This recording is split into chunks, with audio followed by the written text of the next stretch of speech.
Olha, a adolescência, com certeza, é uma das fases mais complexas da vida, né? É um tempo de muita, mas muita mudança no corpo, na mente, nas emoções. E hoje a gente vai mergulhar de cabeça em uma das maiores tensões que aparecem nessa época para tentar entender melhor como lidar com tudo isso.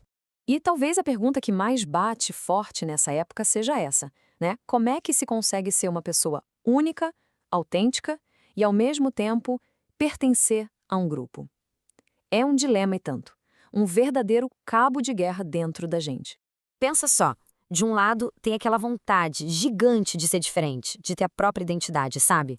De ser respeitado por quem se é. Mas aí do outro lado vem aquela necessidade, que é super forte também, de ser aceito, de fazer parte de uma galera. E o mais doido é que esses dois desejos, eles vêm juntos, ao mesmo tempo. E olha, quem já se sentiu nesse vai e vem, pode ficar tranquilo, viu? É super normal. Uma hora a gente quer estar com todo mundo, na outra precisa de um tempo sozinho para colocar as ideias no lugar. Essa gangorra, na verdade, é uma parte super importante e até saudável dessa fase. E no fundo mesmo, o que alimenta muito dessa tensão toda é um medo bem específico. O medo de ser invisível. Sabe, aquele receio de não ser notado, de não ser aceito, de, no fim das contas, não pertencer a lugar nenhum. Tá, mas e quando esse medo fica grande demais? Quando ele começa a tomar conta? Pois é. Aí a coisa pode complicar e levar a umas atitudes bem problemáticas. Vamos ver como é que isso acontece na prática? É bem nesse ponto que muita gente acaba caindo na armadilha de querer ser notado a qualquer preço. E aí, isso pode aparecer de várias formas, né? Desde atacar os outros, partir pro bullying, ou até tentar se destacar com coisas caras, com coisas que às vezes nem dá pra ter. E já que a gente tocou no assunto bullying, é muito importante entender o que isso significa de verdade. Não tem nada a ver com força, viu? Pelo contrário, é um ato de falsa valentia. É tipo uma casca, uma demonstração vazia que, na real, esconde uma insegurança gigantesca. Só que aí vem o pulo do gato. No final das contas, nada disso funciona. Essas estratégias agressivas não levam a que a pessoa mais quer, que é uma conexão de verdade, uma aceitação genuína. Tem uma metáfora que explica isso direitinho. A raiva é como um chafariz cuja água recai sobre quem a emite. Ou seja, a agressividade toda, no fim, volta e molha primeiro quem a jogou. Prejudica, antes de todo mundo, a própria pessoa que está sentindo aquilo. E olha, isso não é só papo, não. Tem até uma explicação biológica para isso. Quando alguém age com agressividade, o corpo dessa pessoa libera um monte de hormônios de estresse que fazem mal para o próprio organismo. O prejuízo acontece por dentro primeiro.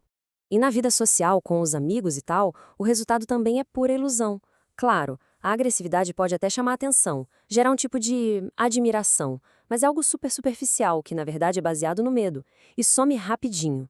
Isso não cria amizade de verdade de jeito nenhum.